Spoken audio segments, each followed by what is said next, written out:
እስካሁን ድረስ በማይገባኝ ምክንያት አልጋ ላይ ስገላበጥ ከቆየሁ በኋላ ለሰዓታት ያለማቋረጥ ያለቀስኩበት ወቅት ነበር። ግንቦት 1983 ዓመተ ምህረት ወይም ከዛሬ 35 ዓመታት በፊት ለብዙ ኢትዮጵያውያን የአንድን ጨቋኝ ወታደራዊ ስርዓት ማክተሚያ የብሔር ብሔረሰቦች የነጻነት ጎህ የተቀደደበትና አዲስ የተስፋ ማለዳም፣ ለአንዳንዶች ደግሞ የኢትዮጵያ ታሪካዊ የሀገረ መንግስት መዋቅር ይላላበት የወደፊት ስጋትና ስብርባሪዎች የጀመሩባት የታሪክ መለወጫ ዕለት።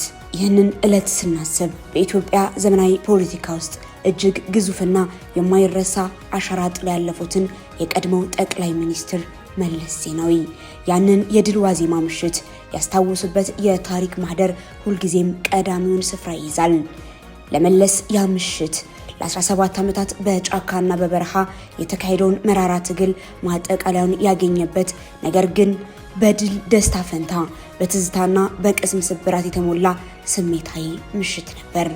ጠቅላይ ሚኒስትር መለስ ዜናዊ በሕይወታቸው ውስጥ በቁጭትና በስሜት ከሚያስታውሷቸው ጥቂት አጋጣሚዎች መካከል ይህ የድል ዋዜማ ምሽት በቀዳሚነት የሚጠቀስ ነው። በወቅቱ ያንን ሁኔታ እንዲህ ሲሉ በራሳቸው አንደበት ገልጾት ነበር። አዲስ አበባን በቁጥጥራችን ስር የምናደርግበት ሰዓት መቃረቡን ስረዳ ለአፍታ ብቻዬን ቀረው። ያኔ ነበር ታዲያ አብረውኝ ስንት ህልም አልመው መዳረሻው ላይ ያልታደሉትን ጓደኞቼን ሳስብ እንባዬን መግታት ያቃተኝ። መለስ ዜናዊ ባደረጉት በዚሁ ታሪካዊ ማብራሪያ ላይ እንደገለጹት በግንቦት 1983 ዓ.ም ዋዜማ የደርግ የጦር መዋቅር ሙሉ በሙሉ መፈራረሱንና ታጋዮቻቸው አዲስ አበባን የሚቆጣጠሩበት ሰዓት መቃረቡን በይፋ በተረዱበት ቅጽበት የተሰማቸው ስሜት የድል ሐሴት ብቻ አልነበረም። ካለፉት 17 ዓመታት የጫካ ሕይወት ጀምሮ የከፈሉትን እጅግ ከባድ መስዋዕትነትና በጥቂት ቀናት ልዩነት ጭምር በጦር ግንባር ያጧቸውን የቅርብ የትግል ጓዶቻቸውን በማሰብ በብቸኝነት ያለቀሱበትን ምሽት እንደነበር ያስታውሳሉ። የድሉ ታላቅነት በውስጣቸው ካለው የጓደኞቻቸው ናፍቆት፣ ሐዘንና የሕይወት መስዋዕትነት ጋር የተጋጨበት ታሪካዊና ረቂቅ ምሽት ነበር። ሲከፈል በነበረው መስዋዕትነት ምክንያት ታፍኖ የቆየ በወቅቱ መስዋዕትነቱ ሲከፈል ሐዘን ለመግለጽ የሚያመች አልነበረምና እያንዳንዱ ሰው ሐዘኑን በሆዱ አጣርጎ የሚሄድበት ወቅት ነበርና የታፈነው ፈንድቶ ነው ወይስ ከፊት የሚታየው አደጋ ነው? እርግጠኛ አይደለሁም። ነገር ግን በህይወት እንደዛን ቀን አልክሻለሁ። ይህ የእንባ ምሽት ለ17 ዓመታት የዘለቀውንና የብዙ 100,000 ኢትዮጵያውያን ወጣት ህይወት የበላውን የደርግ ወታደራዊ አምባገነን ስርዓት በይፋ የሸኘ ምሽት ነበር። ግንቦት 20 ቀን 1983 ዓ.ም ረፋድ ላይ የኢህአዴግ ህወሓት ታንኮችና ታጋዮች አዲስ አበባን ሲቆጣጠሩ የኢትዮጵያ የፖለቲካ ምህዳር፣ የሀገረ መንግስት አወቃቀርና የማህበራዊ ውል መዋቅር ለዘላለም ተቀየረ። ግንቦት 20 የደርግን መውደቅና የአንድን ገዢ ፓርቲ ስልጣን መያዝ ብቻ የገለጸ ክስተት አይደለም። ይህ ዕለት አዲሲቷን ኢትዮጵያ ከመሰረቱ ጀምሮ የመቅረጽ ታላቅ የፖለቲካ ሙከራና ላብራቶሪ የጀመረበት የታሪክ ማዕዘን ነው። እስከ ግንቦት 1983 ዓ.ም ድረስ የነበረው የኢትዮጵያ መዋቅር በአንድ ማዕከላዊ መንግስት፣ በአንድ ቋንቋና በአንድ ወጥ የባህል የበላይነት ላይ የተመሰረተ የብሔር ብሔረሰቦችን ሁለንተናዊ ማንነት ያላካተተ ስርዓት እንደነበር የታሪክና የፖለቲካ ሳይንስ ተንታኞች በስፋት ይስማማሉ። ግንቦት 20 ግን ይህንን የቆየ የዘመናት አስተሳሰብ ሙሉ በሙሉ ገለበጠው። ይህ ዕለት በኢትዮጵያ የሀገረ መንግስት አወቃቀር ወይም ስቴት ፎርሜሽን ውስጥ 3 መሰረታዊና ታሪካዊ ለውጦችን ይዞ ብቅ አለ።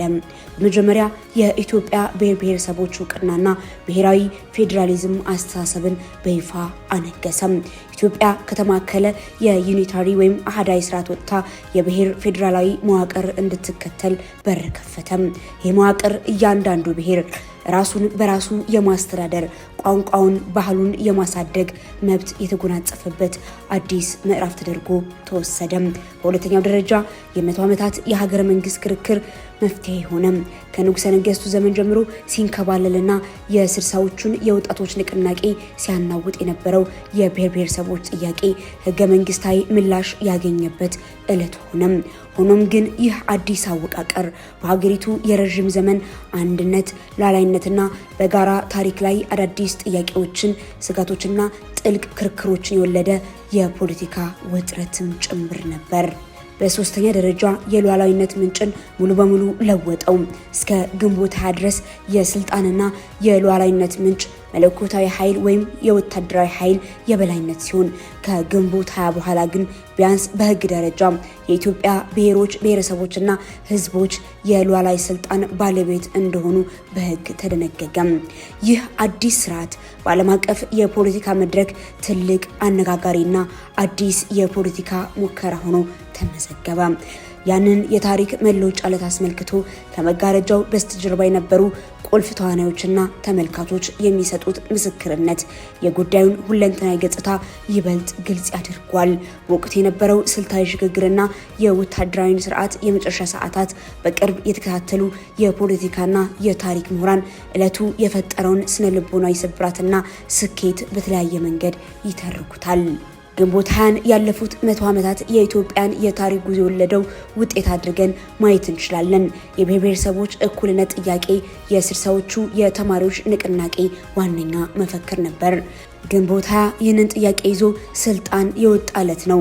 ሆኖም ግን ስርዓቱ የብሔር ማንነትን ከመጠን በላይ ማግዘፉና ማዕከላዊ የዜግነት ፖለቲካን ማዳከሙ ዛሬ ላለው ስር የሰደደ የፖለቲካ ፖላራይዜሽን መሰረት ጥለዋል የሚሉ በርካታ ዜጎችም አሉ።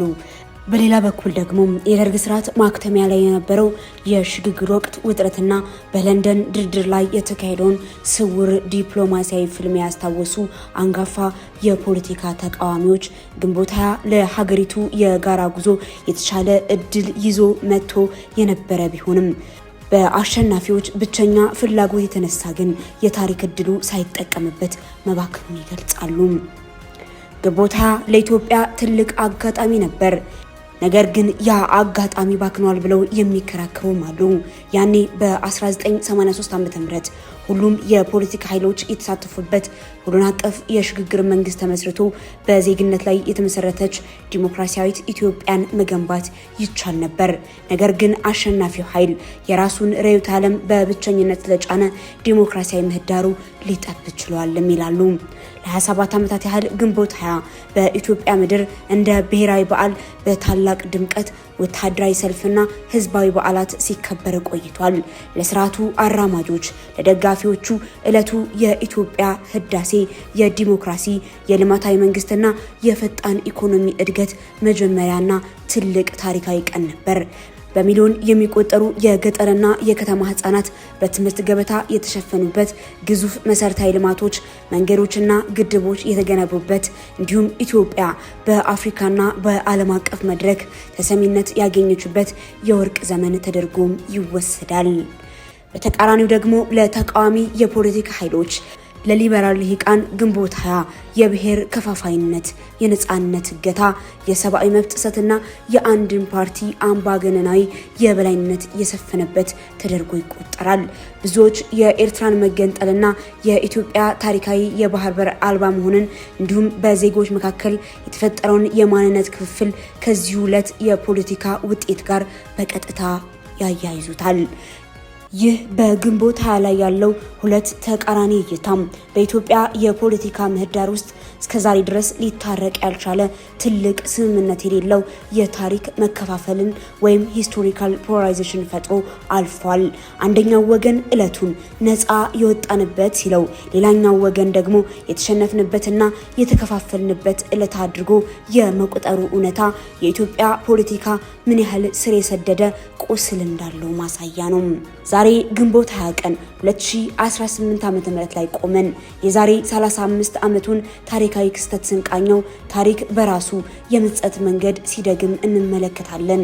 ግንቦት 20 የወለደው የፌዴራል ስርዓትና የብሔር ፖለቲካ መዋቅር ዛሬም ድረስ በሀገሪቱ ውስጥ ለሚነሱ የድንበር፣ የማንነት፣ የስልጣን ክፍፍልና ደም አፋሳሽ ግጭቶች ዋና መነሻና መፍትሄ ተደርጎ በትውልዱ መካከል እያከራከረ ይገኛል። የደርግ ስርዓት በጦር መሳሪያ ኃይል መውጣቱና መውደቁ በኢትዮጵያ ዘመናዊ ፖለቲካ ውስጥ በሰላማዊና በዲሞክራሲያዊ መንገድ ስልጣን የመለወጥ ባህል እንዳይዳብር ማድረጉንና ዛሬም ድረስ በየቀጠናው ለሚታዩት የትጥቅ ትግሎችና የእርስ በርስ ጦርነቶች እንደ መጥፎ ታሪክ አርአያነት ማገልገሉን በርካቶች ያነሳሉ። ግንቦት ሃያን መውደድም ሆነ መጥላት መደገፍም ሆነ ማውገዝ ይቻላል።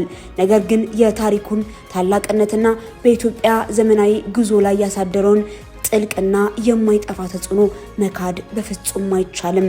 ዕለቱ የኢትዮጵያን መልክ የለወጠ የብሔር ማንነትን ካንቀላፋበት የዘመናት ታሪክ ወደ አደባባይ ያወጣና የሀገሪቱን የፖለቲካ ስነልቦና እስከ ወዲያኛው የቀየረ ታሪካዊ ማዕዘን ነው። የመለስ ዜናዊ የእንባ ምሽት፣ የደርግ ወታደሮች ሽንፈትና የኢህአዴግ ታጋዮች ወደ አዲስ አበባ መግባት የዛሬዋን የኢትዮጵያ መልክና መዋቅር የፈጠሩ ዋና ዋና ክስተቶች ናቸው። ከግንቦት ሃያ የምንማረው አንድ ትልቅና ዘላለማዊ እውነት ቢኖር የአንድን ሀገር የፖለቲካ መዋቅርና አንድነት ሊጸና የሚችለው በጦር መሳሪያ ኃይልና በአሸናፊዎች ብቸኛ ፍላጎት ሳይሆን ሁሉንም ዜጎች የታሪክ ትረካዎችንና ማንነቶችን በእኩልነት ማስተናገድ በሚችል ሁሉን አቀፍና ፍትሃዊ በሆነ ዲሞክራሲያዊ ማህበራዊ ውል ላይ ሲመሰረት ብቻ መሆኑን ነው። ታሪክን ካልተማሩበት ይደገማል፣ ከተማሩበት ግን ወደ ተሻለ የሰላምና የስክነት ምዕራፍ መሸጋገሪያ ይሆናል። ክቡራትና ክቡራን ተመልካቾቻችን ከመቀለ ሴንትራል የቀረበው የታሪክ ማህደር ዝግጅታችን ይህንን ይመስል ነበር። በየቀኑ የምናደርሳችሁን አዳዲስ እውነተኛና ሚዛናዊ መረጃዎችን በፍጥነት ለማግኘት ቻናላችንን ሰብስክራይብ ማድረጋችሁን እንዳትረሱ። እንዲሁም የዛሬውን ዝግጅት ከወደዳችሁት ላይክ በማድረግና ለሌሎችም ሼር በማድረግ አጋርነታችሁን እንድታሳዩን በአክብሮት እንጠይቃችኋለን። ሀሳብና አስተያየታችሁን ደግሞ ከታች ባለው የኮሜንት መስጫ ሳጥን አስፍሩልን። እያንዳንዱን የእናንተ አስተያየት በጥንቃቄ የምናነብ መሆኑን ልናረጋግጥላችሁ እንወዳለን። ስላዳመጣችሁን እናመሰግናለን። ቸርን ሰንብት። ሰላም።